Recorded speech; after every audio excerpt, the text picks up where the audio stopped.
결과이 많으시네. 오늘 부동산거래신고법 지금 대상계약까지 했었죠? 대상계약까지. 자, 절차 나갑니다. 페이지 65쪽입니다.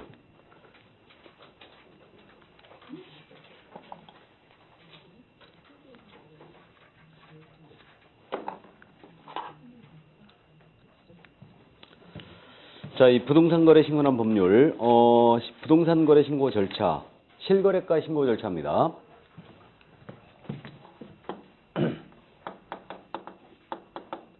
이 절차에 대한 부분은 설명의 편의를 위해서 잠깐 나열을 하고 시작합니다. 그래서 계약을 체결했어요. 부동산거래신고를 하거든요. 그럼 이 내용을 확인한 다음에 신고필증을 즉시 교부합니다. 그럼 신고필증이 나갔잖아요. 나가면 이제 요 신고 가격이 적정한지 여부를 검증을 해야 돼요. 검증을 반드시 하게 돼 있고요. 자, 그런 다음에 이제 이 결과를, 검증 결과를 통보해 줍니다. 통보는 일단 세무서장에 통보해요. 세무서장에 통보하고, 그 다음 이제 이거 보고도 하게 돼 있습니다. 이 보고는 시도의사에게 하게 돼 있어요.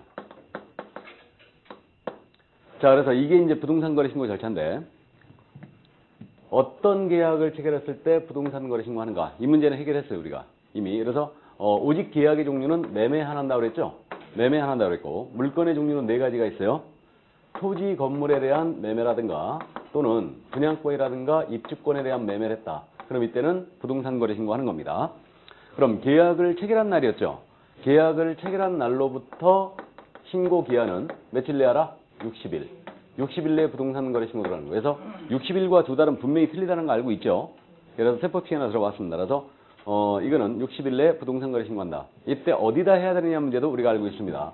이 부동산거래 신고는 부동산 소재지예요. 우리가 지난주에 읽어본 조문에 다 있었죠. 부동산 소재지를 관할하는 시장, 군수, 구청장에 들어간다. 그래서 부동산 소재에 관할 시군구청장이에요. 매수인의 주소지와는 전혀 관련이 없습니다. 그래서 이자를 뭐라고 부르냐면 이자도 등록관청이다. 자, 그럼 우리가 이제 등록관청 2번 나왔습니다. 우리 공인인사법에서는 중개사무소 소재지 시군구청장, 이자도 등록관청이었죠. 근데 이제 부동산거래신고란 법률에서도 부동산 소재지 시군구청장을 등록관청이라고 불러요. 이렇게. 자, 그래서 이자를 등록관청이라고 부르고요. 신고 의무자는 누구냐면요. 신고 의무자는 둘로 나눠지죠. 거래 당사자가 직거래했어요. 거래 당사자가 직거래했다는 얘기는 중개업소를 통하지 않고 직접 매도 매수를 했습니다. 그럼 이러한 경우는 당사자가 공동으로 신고해 주셔야 돼요. 자, 근데 개업공인인사가 계약서를 작성 교부했어요. 이걸 중개거래를 합니다. 그래서 중개거래인 경우는 우리 개업공인인사가 직접 이거 신고할 의무가 있죠. 부동산거래신고사항, 나중에 이제 암기를 하게 될 건데, 부동산거래신고사항은요, 일단 부동산거래신고를 생각을 해보세요. 핵심적인 사항이 뭐냐면, 누가 어떤 부동산을 언제 얼마에 거래했느냐, 요게 부동산거래신고 핵심이죠. 그러니까 이게 육하원칙 중에 4가지, 요게 바로 신고사항에 들어가 있어요. 당연히. 그래서 요게 들어가 있고 나중에 이제 암기할 겁니다. 6가지인데 여기에 객공사와 조건기한이 더 들어가 있어요. 일단 그래서 참고해 두시고요. 자, 그래서 신고사항이 있고요. 그 다음에 이제 신고의 방법은 크게 2가지로 나누겠죠. 하나는 시군구를 방문하여 신고하는 방문신고 방식이 있을 테고, 또 하나는 인터넷으로 하는 전자신고 방식이 있을 겁니다. 그래서 방법은 크게 2가지로 이렇게 나눠지는 거죠. 자, 그래서 여기까지 이 부동산거래 신고에 관해서 잠깐 구체적으로 설명드리고 합니다. 구체적으로 거래 당사자가 직거래했어요. 갑과 을이 아파트에 대하여 서로 매매를 하였습니다. 사고파신 거예요. 근데 이 아파트는 강남구에 있었거든요. 근데 매수인의 주소지는 여기 분당에 있었습니다. 자, 그럼 이 아파트에 매매를 했으니 부동산거래 신고 들어가야 됩니다. 그럼 신고 의무자가 누구예요, 이 경우? 갑과 을. 이들이 공동으로 신고해야 되죠. 그래서 이들은 공동으로 부동산거래 신고하는 거예요. 계약을 체결한 날이죠. 매매계약을 체결한 날로부터 누구한테 들어가야 돼요? 강남구청장. 부동산 소유관할 등록관청이에요. 그래서 이자에 들어갑니다. 계약 체결한 날로부터 60일이에요. 60일에 들어가고 안 들어가면 이거 500만 원 과태료입니다. 이렇게 되죠. 그럼 이제 부동산거래계약 신고서를 쓸 거 아니에요. 그래서 부동산거래계약 신고서를 작성을 합니다. 그래서 매도인 갑, 매수인 을이에요. 서명 또는 날인입니다. 서명 또는 날인 하면 돼요. 그리고 이것을 이제 제출을 해야 될 거 아니에요? 제출을 합니다. 이때 제출하는 방식은 방문 신고의 방식과 전자문서로 하는 인터넷으로 하는 신고 방식이 있죠. 이렇게 나눠집니다. 자, 그럼 이 전자문서 신고 가볍게 말씀드립니다. 전자문서로 할 때는요, 그저 지금 강남구 사이트 들어가야 되는 홈페이지 강남특별자치구로 하면서요. 강남구가 자기네들이 특별자치구라고 부르잖아요. 강남구 특별자치구라고. 요즘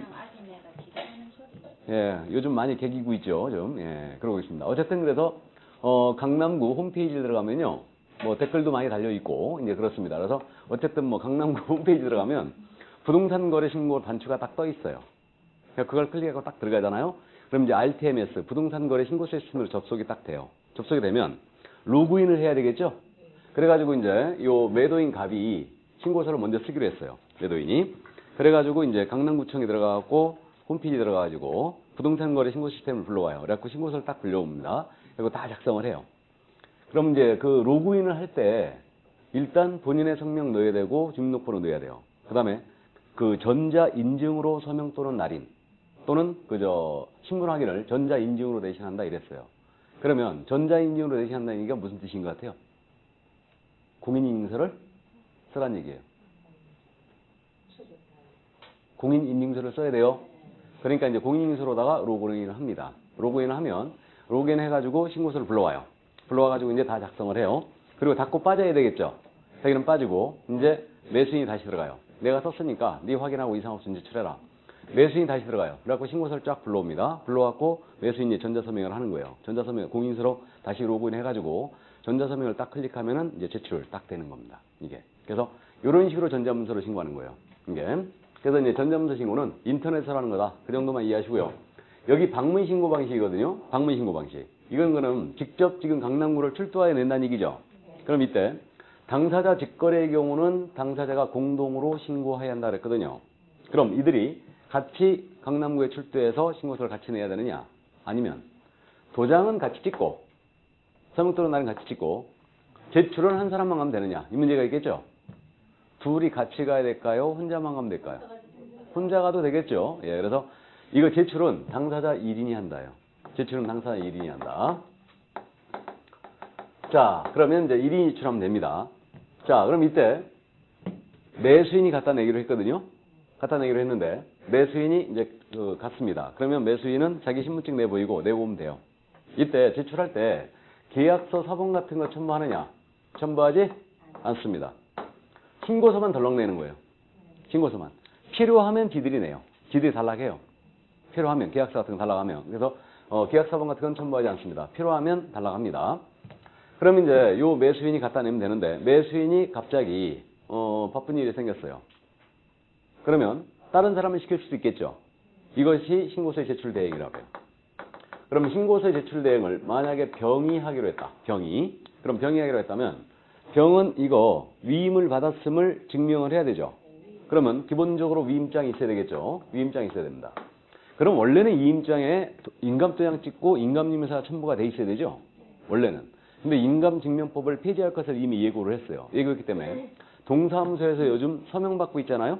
예, 그렇게 됐는데 어쨌든 그래서 요 위임장에 자필 서명하라고 했어요. 자필 서명을 해야 돼요. 위임한 자가 자필 서명을 합니다.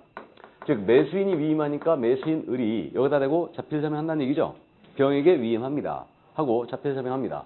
그러면 여기다가 첨부할 서면이 이게 뭐가 첨부가 되어 있으냐면 위임한 자의 신분증 사본이 첨부가 되어 있어야 돼요. 그럼 위임한 자, 을의 신분증 사본이 붙어 있어야 된다는 얘기죠. 그럼 을의 신분증이라 하면 대표적으로 뭐겠어요? 주민증이 있을 테고 또 운전면허증도 있을 테고요. 또 여권 사본도 됩니다. 그래서 이걸 이제 첨부하여 병이 이걸 내면서 같이 신고서를 내면 돼요. 이게 바로 이제 제출 대행인데 그래서 뭐 크게 어려운 점은 없습니다. 근데 이거 전자문서로 신고하는 거예요. 전자문서를 신고할 때 제출 대행 인정할 것 같아, 안 할 것 같아? 안 합니다. 전자문서로 한다는 얘기는 이거 컴퓨터로 한다는 얘기죠. 그럼 컴퓨터에 본인이 앉는 대행자가 안 되는지 알 수가 없으니까 전자문서는 대행 자체를 인정하지 않습니다. 방문 신고 시에만 인정해요. 그래서 이 점을 이해해 주시고요. 자, 그럼 당사자 직거래의 경우에 구체적인 신고 방법이었고요. 이제 중개거래. 자, 우리 개업공인사 중개사무소가 분당에 있습니다. 그래서 개업공사 A께서 갑과 을 간에 역시 아파트에 대한 매매를 성사를 시켰습니다. 이때 이 아파트의 소재지는 역시 강남구에 있었어요. 자, 그러면 이제 매매니까 부동산 거래 신고 해야 됩니다. 신고 의무자가 누구예요, 여기는? A죠. 중개거래니까 A입니다. 이때 갑과 을은 신고 의무 자체가 없어요. 신고 의무 자체가 없습니다. 중개거래인가요? 그래서 이때는 개업공사한테만 신고 의무가 있습니다. 그럼 개공은 이제 신고 들어가야 돼요. 누구한테 해야 돼요? 강남구청장에게. 이자는 부동산 소재지 관할 등록관청이죠. 이자는 중개사무소 관할 등록관청이죠. 이렇게 됩니다. 그럼 계약을 체결한 날로부터 60일 내에 강남구청장에게 A가 신고 들어가야 돼요. 개공이. 그럼 개공 역시 부동산거래계약 신고서를 써야 될 거 아니에요? 그래서 부동산거래계약 신고서를 씁니다. 그리고 우리 개업공사 A께서는 썼으니까 여기다 대고 서명 또는 날인이에요. 우리 개공이 서명 및 날인할 서류를 말씀드렸죠, 이미. 두 가지 뿐이라고. 서명 및 날인. 확인설명서와 거래계약서. 이 두 가지는 서명 및 날인인데 나머지는 다 서명 또는 날인이에요. 그래서 여기다는 서명 또는 날인을 하시면 됩니다. 이때 개공이 이 작성한 신고서에 매도인 갑, 매수인 을입니다. 이들이 여기다 대고 서명 또는 날인을 해야 되는가? 이 문제가 있거든요. 하게요, 안 하게요? 안 하게요. 안 합니다. 이 얘기는 중개거래인 경우는 A만이 신고 의무가 있기 때문에 갑과 을은 여기다 대고 서명 또는 날인 자체도 안 합니다. 개공만이 신고서 써서 그냥 내면 돼요. 그냥 내면 됩니다. 자, 그럼 이때 이제 제출하는 방식은 마찬가지로 방문 신고 방식이 있을 테고 인터넷으로 하는 전자문서 신고 방식이 있을 거예요. 전자문서 신고는 똑같습니다. 그럼 이제 방문 신고할 때 개공은 본인 신분증 내 보이고 당연히 내가 개공 A다 하면서 이제 신고서 내면 돼요. 내면 되는데 이때 갑자기 이 개공 A께서 손님하고 골프 약속이 생겼습니다. 그래가지고 이제 못 가게 생겼어요. 그러면 이거 대행시킬 수 있겠죠. 그래서 방문 신고 시 역시 대행을 시킬 수가 있는데 이때 개공을 대행하여 신고서를 낼 수 있는 자는 누구뿐이냐? 소속 공인중개사뿐이에요. 소공사에 하나여 개공을 대행하여 신고서를 낼 수 있습니다. 중개보조는 대행할 수 없다는 얘기죠. 그러니까 우리 법이 중개보조에 대해 어떤 태도를 취하고 있는지 능히 짐작해 가는 부분이죠. 그야말로 우리 보조원은 우리 법상 취급을 한다 안 한다? 취급을 안 합니다. 이거 무슨 말인지 아시죠? 그러니까 소공은 제출대행도 이거 보조원은 제출대행도 할 수 없어요. 그럼 소공은 자기 신분증 가져가서 내보여야 됩니다. 내보이고요. 이제 내보면 되는데 이때 개업공사에 자필 서명된 위임장과 개공의 신분증 사본을 내는가? 이 문제가 있겠죠? 안 낸다. 이거는 안 낸다. 그러니까 소공의 신분을 보장하겠다는 얘기죠. 그럼 여기 강남구청장이 말이에요. 이 소공이 A의 소공인지 아닌지 확인을 하려면 어떻게 하면 되겠어요? 확인 어떻게 하면 돼요?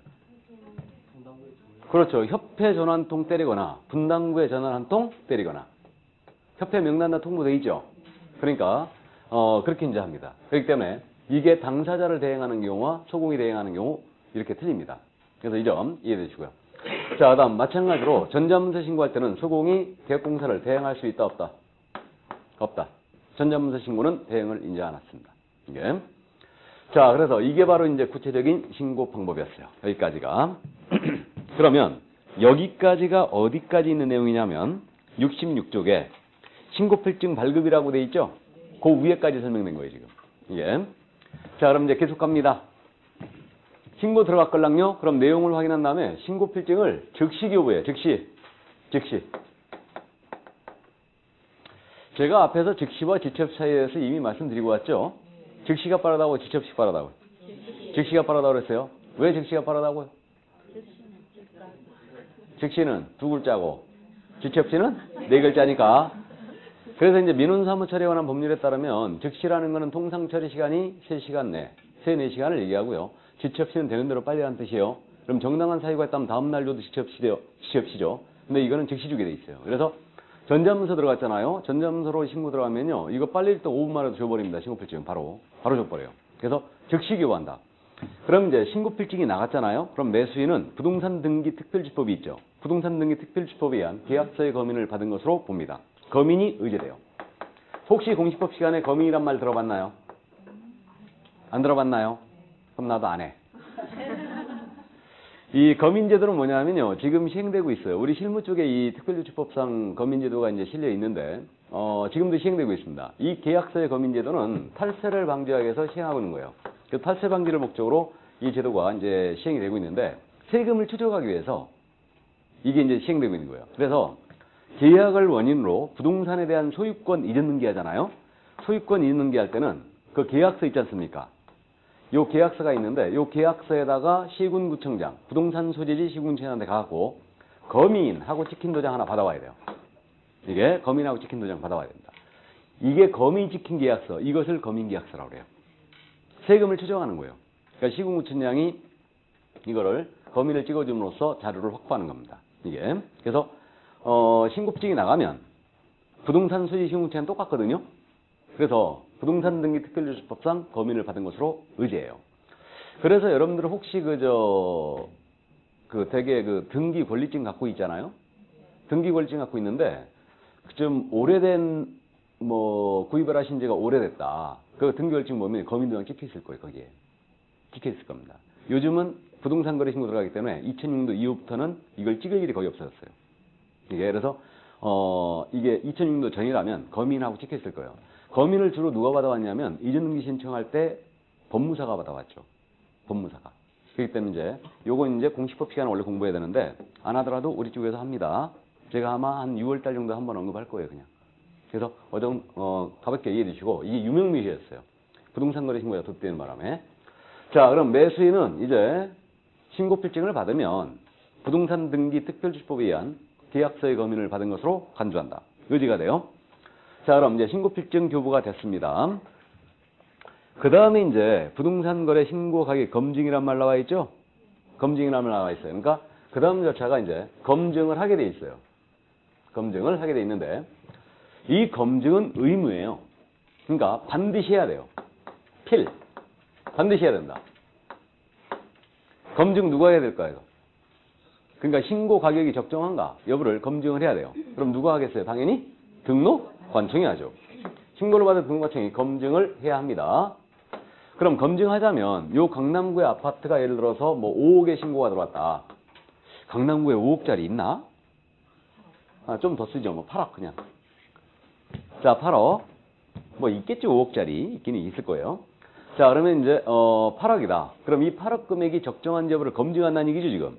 그럼 검증하자면 이거 비교 데이터가 있어야 될 거 아니에요.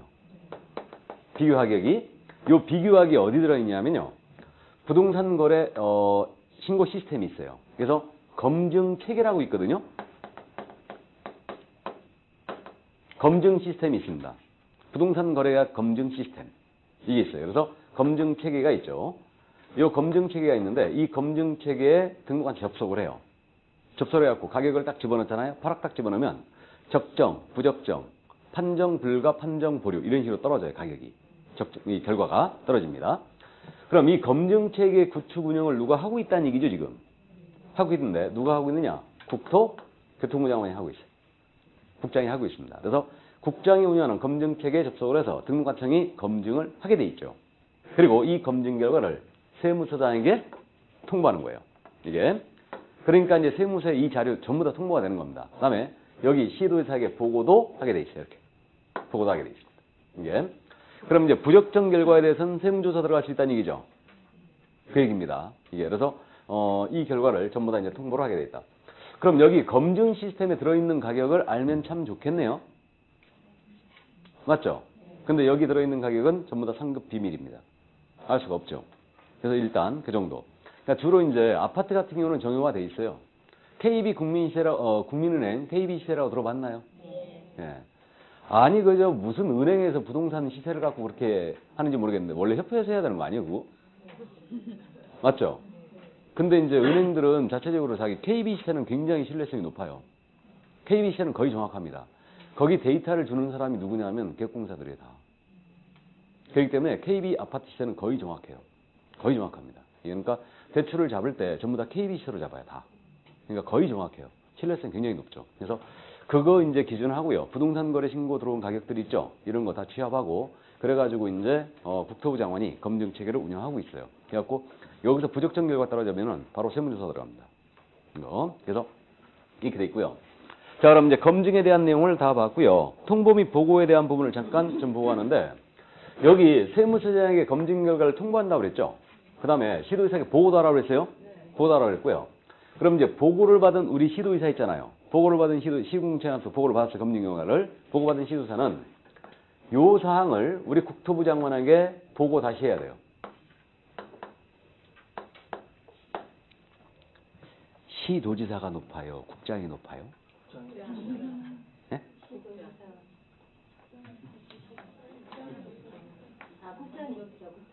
국토부 장관이 높나요? 지금은 뭐 따지기가 좀 애매한데, 그러죠? 지방자치단체가 시행되고 있기 때문에 단체장들이라 이제 누가 더 높냐? 참 우스운 질문인데, 옛날에 그저 군사정권 시절에는 우리 지방자치 아니었잖아요.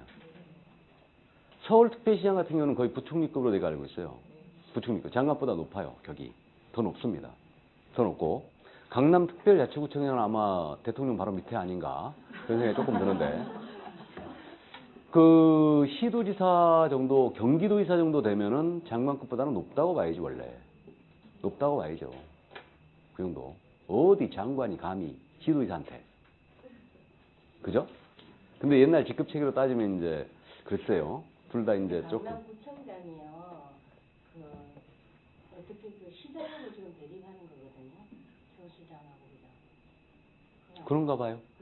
네. 그러면은 그 직권으로 강남구청장이 많이 그 수업과 관계 없으니까 좀 덮어주죠. 네. 아니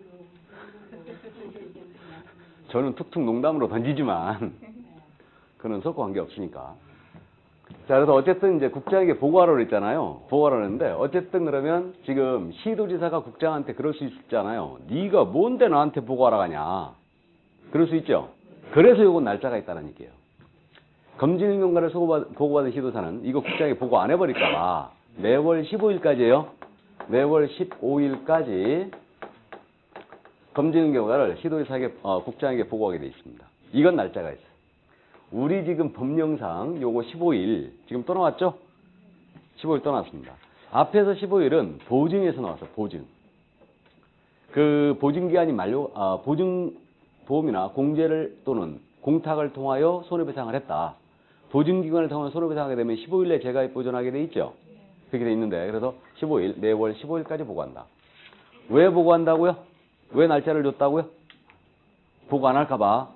이거는. 근데 요거 시군구청장이 시도지사에게 보고하는 건 날짜가 없죠, 지금? 없습니다. 그래서 어쨌든 매월 15일까지 보고를 하게 되어 있습니다. 자, 그래서 지금 그 66쪽 맨 밑에 그 내용을 지금 설명드렸고, 그 다음 67쪽에 신고 내용의 조사라고 되어 있죠? 맨 위에 5번 신고 내용 조사가 있는데, 검증을 하기 전이든 후든 상관이 없어요. 신고 필증이 나가기 전이든 후든 상관이 없습니다. 신고 내용에 대한 조사를 할 수 있어요. 내용 조사할 수 있는데, 의심이 가면 내용을 조사할 수 있는데, 자료를 한번 보완해봐라. 보완 요구할 수 있고, 나아가서 자료를 제출해봐라. 요구할 수도 있습니다. 그래서 이 자료로서는 계약서 한번 보자. 진짜 이 금액에 거래했는지 이거 요구할 수 있고요. 나아가서 대금 지급 증명 자료 있잖아요. 이거 제출도 요구할 수 있어요. 그럼 대금 지급 증명 자료는 대표적으로 뭐가 있겠습니까? 거래네요?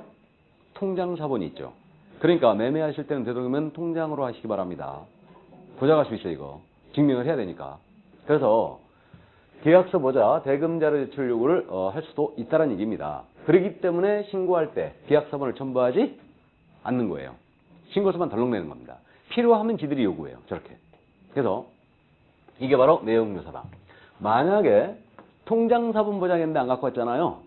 이때는 과태료가요. 3천만 원 이하의 과태료예요. 이거. 근데 계약서 보장했는데 안 갖고 왔잖아요. 이때는 500만 원의 과태료거든요. 그래서 대금 자료 제출 요구의 불이행 시에는 이때는 3천만 원의 과태료고요. 이거 잡으려고 작정한 거예요, 지금. 그 다음 이제 계약서 요구했는데 안 갖고 왔다. 대금 외의 자료 제출 요구에 불응하면 이때는 500만 원의 과태료 뿐이에요. 일단. 자, 그래서 신고 내용 조사가 바로 그거고요. 자, 그 다음에 이제 나와 있는 내용이 신고 필증의 정정 신청, 7번에는 변경 신고, 그 다음에 8번에 해제 등의 신고가 나와 있죠. 그래서 이거는 이제 첫 순환이니까 개념만 짚고 갑니다. 정정 신청이란 말은, 정정이란 말이 잘못됐을 때 수정하는 거 아니에요. 맞죠?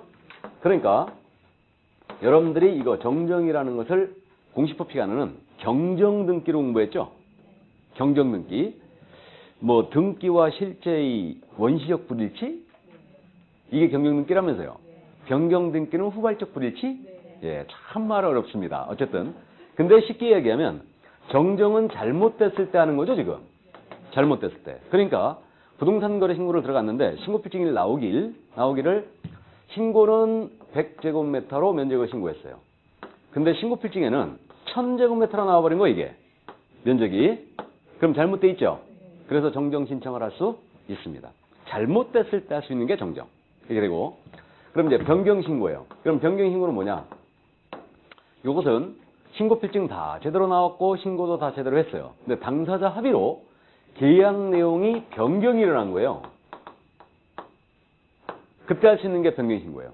그러니까 예를 들어서 뭐 이거죠, 뭐. 잔금일을 신고하기를 12월 30일로 신고했어요. 잔금일을. 그 다음 실제 거래가액 8억으로 신고했거든요. 근데 매도 쪽에서 돈이 급히 필요했어요. 필요해가지고 매수 쪽한테 그런 겁니다. 야, 잔금을 12월 15일까지 치러주면 내가 대금의 5% 깎아줄게 이런 거예요. 이거를. 그러면 신고 필증 다 나왔고 신고 이미 다 끝났는데 이게 당사자 합의로 계약 내용이 바뀐 거죠 지금. 이때 할 수 있는 게 변경 신고예요. 그래서 잘못됐을 때 할 수 있는 게 뭐라고요? 정정. 당사자와 계약 내용이 바뀌면 변경 신고예요. 그러면 생각을 해보면 잘못돼 있거나 변경이 됐으면 반드시 변경 신고, 정정 신청해야 될 것 같잖아요 지금. 다시. 그죠? 근데 둘 다 할 수 있다고 돼 있어요. 할 수 있다고. 이 얘기는 그럼 안 해도 된다는 얘기네요. 맞죠? 예. 근데 사실은 이제 잘못돼 있으면 다 하죠.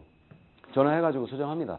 다 수정하는데 이 변경 신고 부분에서는 할 수 있다고 돼 있기 때문에 예를 들어서 실제 금액이 변경됐어요. 신고한 금액 8억이었는데 이게 만약에 막 7억 8천원 받겠다. 그러면 이때는 실무하시는 분들은 참고하세요. 반드시 금액 같은 것은 다시 하시기 바랍니다. 변경 신고든 재신고든. 나중에 조사 들어올 수 있어요. 잘못하면 이거. 허위 신고로. 그러니까 실무하시는 분들은 참고하시기 바랍니다. 근데 우리는 일단 시험에 대비하고 있으니까 변경 신고 해야 된다 할 수 있다? 할 수 있다요. 일단 참고해 두시고 그 다음 이제 마지막 그 8번에 해제 등의 신고가 있지 않습니까? 요 해제 등의 신고는 말이에요. 이거는 말 그대로예요. 부동산 거래 계약 신고를 했거든요. 했는데 이 계약이 깨져버린 거예요. 해제가 되거나 무효가 되거나 취소가 됐어요. 그럼 해제 등의 신고 역시 할 수 있다.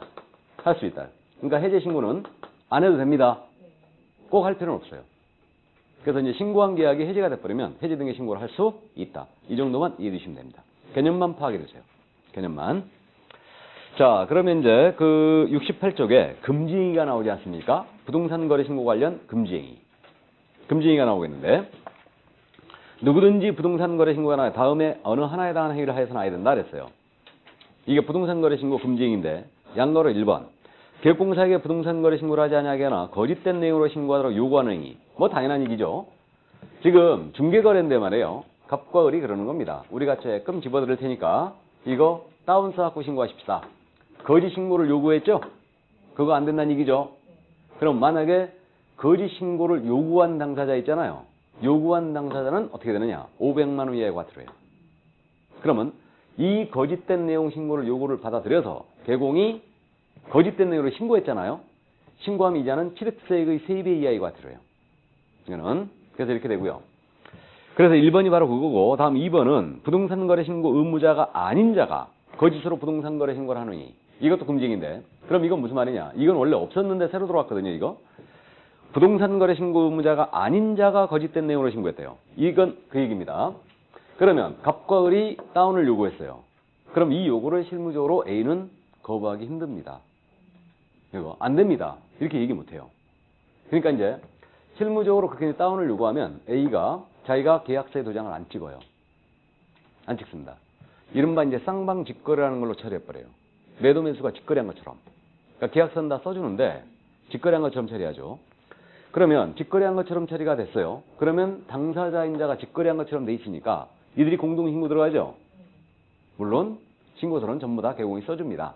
손님 모시고 다니면서 다 써주는데 그럼 결국은 실제 거래가가 8억이었는데 다운을 써갖고 7억 5천을 쓴 거예요 지금. 이거를. 그러면 이건 실질은 중개거래였잖아요. 맞잖아요? 근데 당사자가 신고 들어가는 거죠, 지금. 그럼 신고 의무자가 아니잖아요, 갑과 을은. 아닌 자가 거짓 신고했잖아요. 이걸 처벌할 길이 없었던 거예요. 그래갖고 2번은 신설하는 거예요. 이것 때문에. 그래서 신고 의무자가 아닌 자가 거짓된 내용을 신고했다. 그래도 이건 취득세 세비에 과태료예요. 당사자. 이걸 처벌하기 위해서 2번에 들어가 있는 거예요, 이게. 다음 3번은 뭐냐? 그러면 거짓으로 부동산 거래 신고를 하는 일을 조장하거나 방조하는 행위. 조장이란 말은 부추긴다는 거 알죠? 부추기는 겁니다. 방조는 뭐냐? 방조라는 행위. 형법상 방조라는 행위는 모른 척하는 행위가 아니에요. 그냥 방치하는 행위가 아니고 범죄를 도와주는 행위예요. 이게 방조예요. 그러니까 형법상 모른 채 해버리는 것은 유기죄라고 그래요. 그래서 보호의 의무가 있는 자가 만약에 모른 채 해버렸다. 그러면 그때는 유기죄로 처벌됩니다. 그래서 예를 들어서 엄마가 애한테 젖을 안 줘가지고 애가 사망해버렸다. 굶어 죽었다. 그러면 그건 유기치사죄예요. 엄마는 보호의 의무가 있기 때문에. 그래서 그렇게 되고요. 근데 방조는 도와주는 거예요. 그래서 이제 안에서 도둑질을 하고 있는데 밖에서 막 맞은다. 이게 이제 방조예요. 그런데 범행의 일환으로서, 범행 계획의 일환으로서 내가 망을 봤다. 그럼 이건 공범으로 처벌돼요. 공범으로 처벌되는데 내가 지나가는데 내 친구가 도둑질하고 있는 거예요. 안에서. 그래갖고 내가 망 봐주고 있는 거야, 이렇게. 그럼 나는 방조범이에요. 이게. 근데 범죄 의사가 없는 자라 하여금 범죄 의사를 불러일으키게 하는 이. 이건 뭐라 하느냐? 이건 교사라 그래요. 범죄를 꼬드긴 거. 그래서 이게 이제 교사입니다. 그러니까 방조는 도와주는 거다. 그럼 개공이 여기에 해당될 수 있다는 얘기죠. 예를 들어 갑이 양도소득세 때문에 다운을 요구하는 거예요. 을이 동의를 안 합니다. 그러면 갑이 A한테 그랬다는 얘기죠. 내가 강남에 가서 술 한잔 살 테니까 이거 을 좀 설득해달라. 그러면 A가 을을 설득을 했어요. 그럼 이거 방조범이라는 얘기죠? 그 얘기입니다. 그래서 조장, 방조의 행위 다 금지행위예요. 이거 하면은 500만 원의 과태료입니다. 이거. 자, 그래서 여기까지. 이게 바로 부동산 거래 신고제였어요. 여기까지가. 그래서 나머지 제지에 관한 사항 3천만 원 이하의 과태료, 500만 원의 과태료, 취득세 세비의 과태료 이게 나와 있죠. 후일 이제 암기하기로 하고요. 과태료 부과 징수권자가 나옵니다. 과태료는 당연히 부동산 거래 신고를 받는 그 등록관청이 부과 징수를 하게 돼 있고요. 과태료 부과 사실 통보란 말 나와 있죠. 양마로 2번에. 지금 69쪽이에요. 자, 이 부분 이거 보시면 지금 여기 A가 신고를 위반했어요. 그래가지고 강남구청장이 과태료를 때린 거예요. 개공에 대해서. 그러면 강남구청장은 부동산 소지지 등록과청이죠. 여기서 개공한테 과태료를 때렸습니다. 그럼 강남구청장 이 사실을 분당구청장에게 통보해주게 돼 있어요. 중개사무소 등록과청에다가 통보해주게 돼 있는데 요게 며칠이냐? 요게 10일이에요. 10일 내에 요 사실을 통보해줍니다. 우리 고함하게 두 번째 중요한 숫자가 뭐라고요? 10일이에요. 가장 중요한 숫자는 7일. 7일이고 그 다음 중요한 숫자가 10일. 그래서 7일, 10일은 통째로 암기 들어간다고 그랬죠, 이거. 그래서 7일을 10일로, 11을 7일로 바꾸는 건 비일비재예요. 그렇기 때문에 이건 통째로 암기해버립니다, 다. 그래서 이게 마지막 10일입니다, 이게. 그러면 강남구청장이 왜 분당구청장에 이 사실을 통보해줄까? 왜? 그 이유는 원래는 그것 때문에 그런 거예요. 상습범 가중처벌 때문에.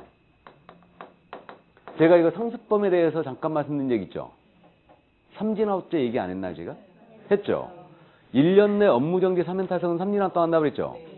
또 이제 1년 내에 업무정지 또는 과태료 처분 합쳐서 3회 이상을 받고 다시 업무정지나 과태료 위반 행위 하잖아요?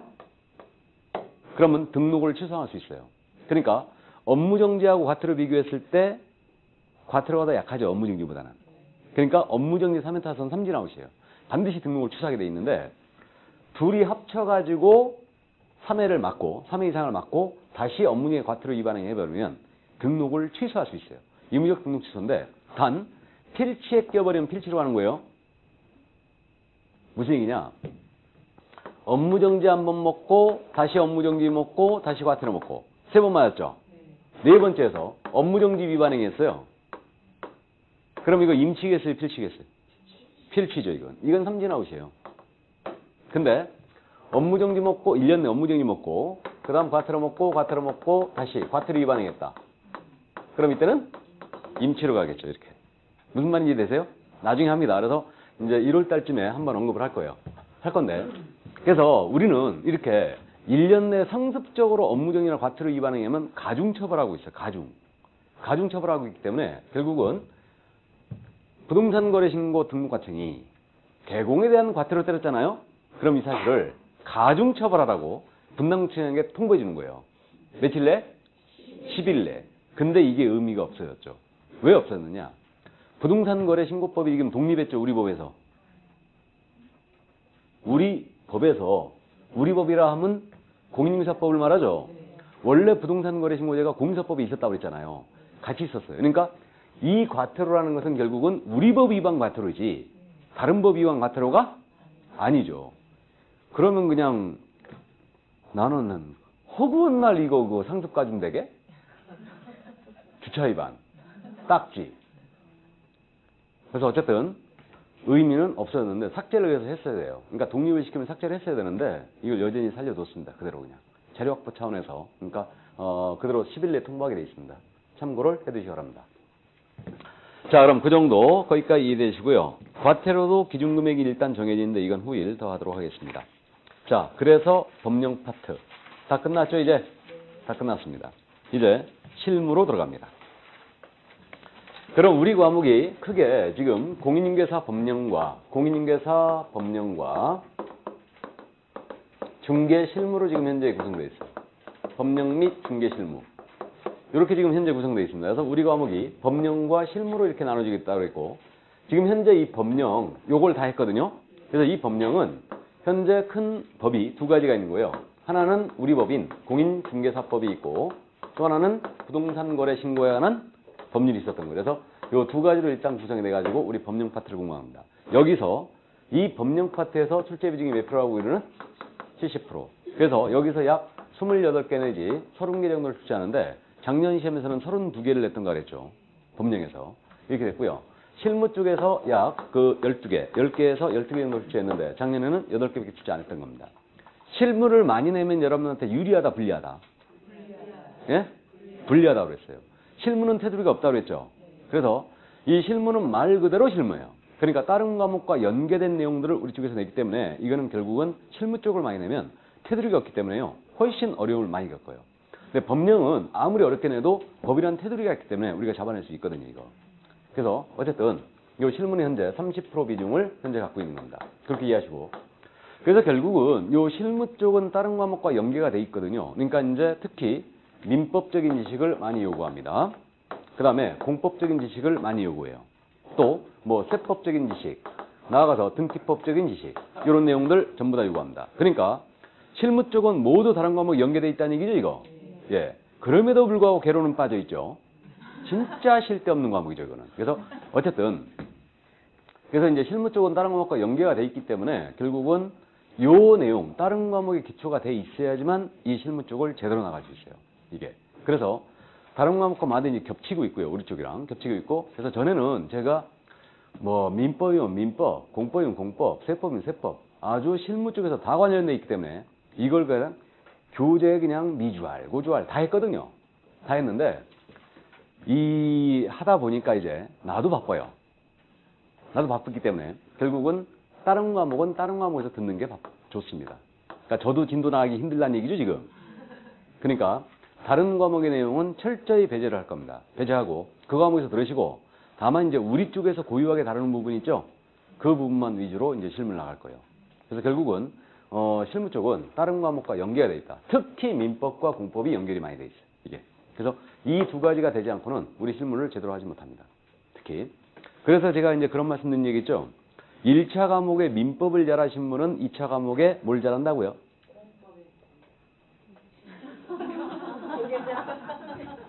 다음부터 저 뒤에 앉아요. 저는 민법과 공법이 제일 쉬워요. 아, 그래요? 예. 참 이상하시네, 진짜. 그게 좌뇌 우뇌의 문제라고 그러던데 1차 과목에 민법을 잘하면 2차 과목에 통상적으로 중개법을 잘해요. 잘합니다. 1차 과목에 개론을 잘하잖아요. 그러니까 경영학도 출신이라든가 뭐 이쪽을 전공하신 분들은 2차 과목 공법을 잘해요. 그러니까 좌느냐 우느냐. 근데 둘 다 발달되시는 모양이네. 참 이상하네. 근데 민법을 잘하는 게 유리할 것 같아요. 개론을 잘하는 게 유리할 것 같아요. 민법. 왜요? 다 관련돼 있잖아요. 예? 다 관련돼 있잖아 민법이. 민법이 뭐 다 관련돼 있어. 하나 관련 안 돼 있어. 민법을 알아야지 지금 교수님 가르쳐봐도 그랬잖아. 민법을 잘하면 중개법을 잘한다고 그랬잖아요. 그러니까 시험에서 유리하지. 중개법을 잘해야지. 맞잖아요. 중개법을 잘해야지 합격하는데 지장이 없어요. 중개법을. 우리 과목을 득점을 못하는 분이 있다고 그랬죠. 끝까지 못하는 분이 있어요. 그러니까 여러분들은 모의고사를 그동안 이제 앞으로 뭐 7, 8번을 보게 될 거고 9월달 동영 모의고사 4주차 그다음 100선 해가지고 문제를 무지하게 많이 다루는데 그렇게 40문제씩 계속 보면서 내가 수업 시간에 이 자리에서 80점 이상을 맞아본 분이 한 번도 없을 수가 있어요. 80점 이상 한 번도 못 맞아볼 수가 있습니다. 거의 못 맞을 거예요.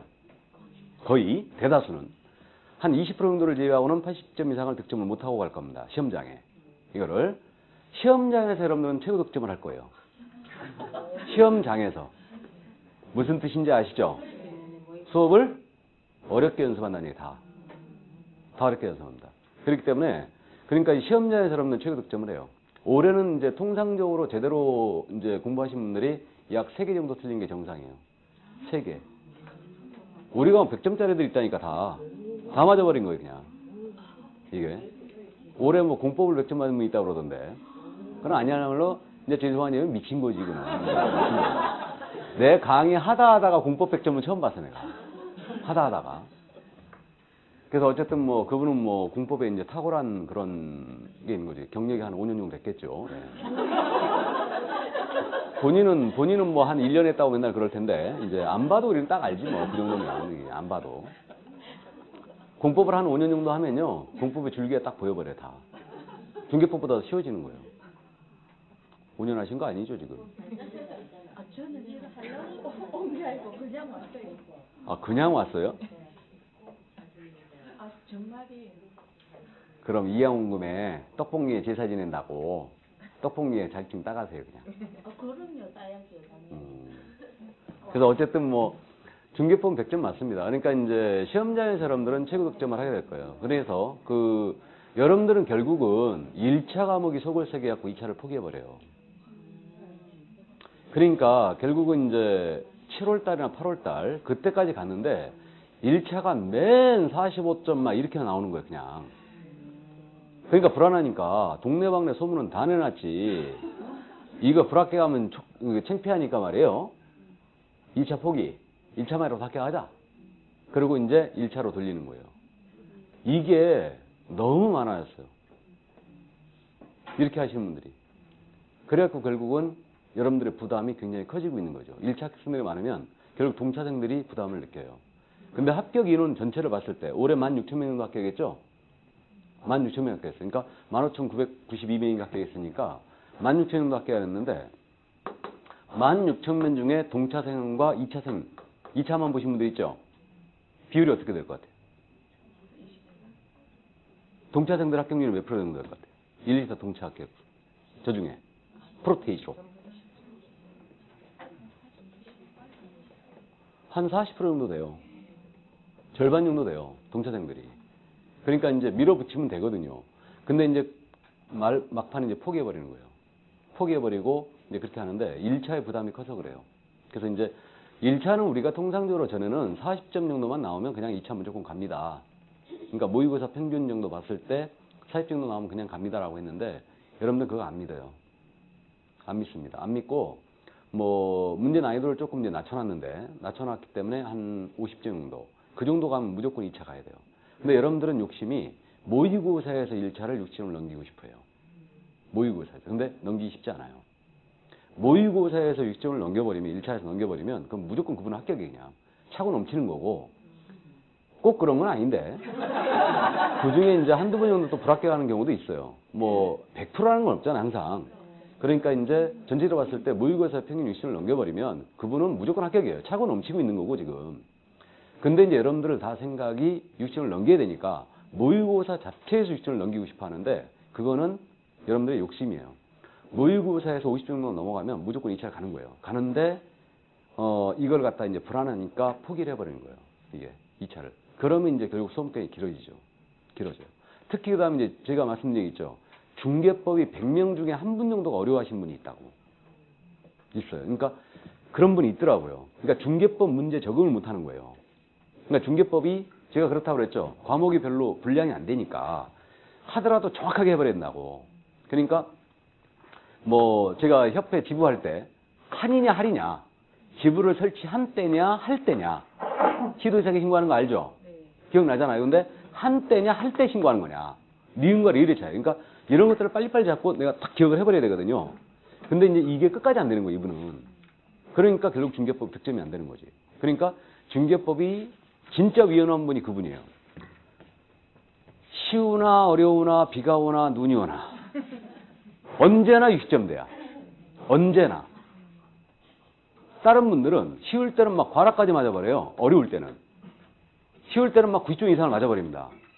근데 본인은 남들 다 80점 이상 맞고 있는데 혼자만 60점 맞고 있는 거예요, 이거. 이런 분이 있어요. 진짜로 있습니다.